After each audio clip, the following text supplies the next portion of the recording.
celle qui est pleine de grâce. Mes enfants, que la paix soit avec vous maintenant et toujours. Je suis ici pour vous rappeler un moment solennel de l'histoire du monde, le moment où un ange, descendu sur la terre par la volonté divine, entra dans la maison d'une vierge et la salua avec le salut le plus joyeux et le plus grand, avec lequel une créature de ce monde puisse être honorée. Je vous salue pleine de grâce. En effet, qu'est-ce que la grâce si ce n'est la présence de Dieu dans une âme? L'archange Gabriel ne pouvait pas dire mieux, et sa salutation n'était que l'écho des paroles du Père qui est dans les cieux. Marie s'effraya à ces paroles, mais quand l'ange l'assura, il lui donna un signe pour qu'elle reconnaisse que ces paroles venaient de Dieu. Aussitôt elle s'abandonna à la volonté divine. Pleine de grâce, telle fut et telle est cette créature sublime qui fut ma mère, et qui est la mère de tous les hommes. Elle peut donc se proposer à vous comme modèle, et comme moyen pour obtenir cette blancheur d'âme qui charme le Père. On dit à juste titre que l'homme vaut par ce qu'il a en lui. Ce ne sont pas les richesses, ni les qualités morales, ni la science qui confèrent leur valeur au Fils de Dieu, mais cette présence divine pour laquelle toute la vie se transforme et devient précieuse devant le ciel et devant les hommes. La grâce est comme la stature spirituelle d'une personne. Plus on croît en union avec Dieu, plus on le fait demeurer dans l'âme, et plus on devient grand aux yeux de Dieu. De cette vie divine, Marie était totalement remplie, au point de ne plus pouvoir grandir. Est-ce que peut-être un vase peut se remplir au-delà de sa propre capacité? Elle est le vase d'élection, le vase admirable.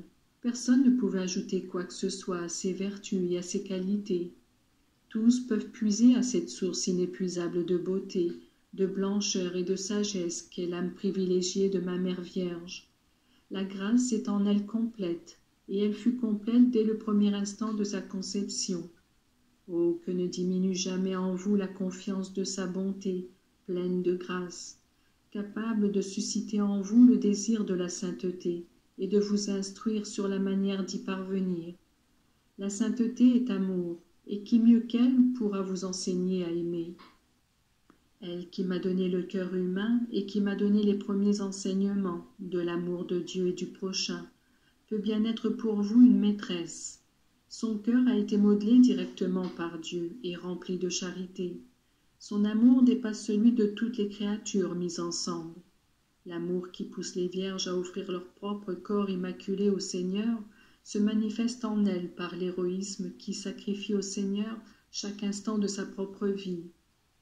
L'amour qui pousse les martyrs à se sacrifier en acceptant le martyre trouve en ma mère une fournaise où il peut s'épanouir. Toute maman qui aime vraiment ses enfants a des limites, et souvent les oppositions, les offenses, les incompréhensions et les méchancetés peuvent diminuer cet amour, jusqu'à le transformer en indifférence ou en haine. Dans le cœur de celle qui est pleine de grâce, l'amour ne connaît ni obstacle ni difficulté. Tous sont ses enfants, les bons et les méchants, qu'elle appelle les éloignés, et cela suffit pour qu'ils soient aimés, rappelés, protégés, défendus par elle. Chaque âme est créée à l'image et à la ressemblance de Dieu.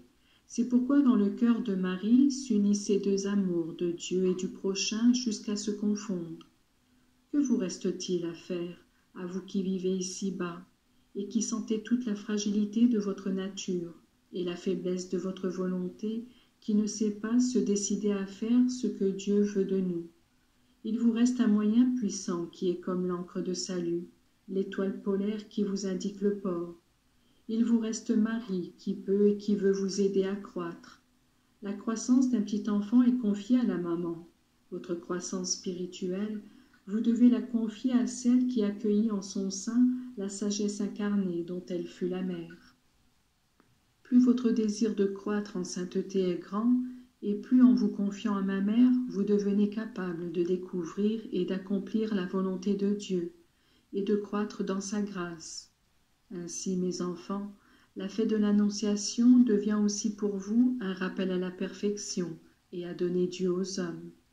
Je vous donne mon corps et mon sang chaque jour à la Sainte Messe, et l'Eucharistie est le pain que celle qui est pleine de grâce, qui veut vous faire vivre de ma vie et de la sienne, vous montre du doigt continuellement,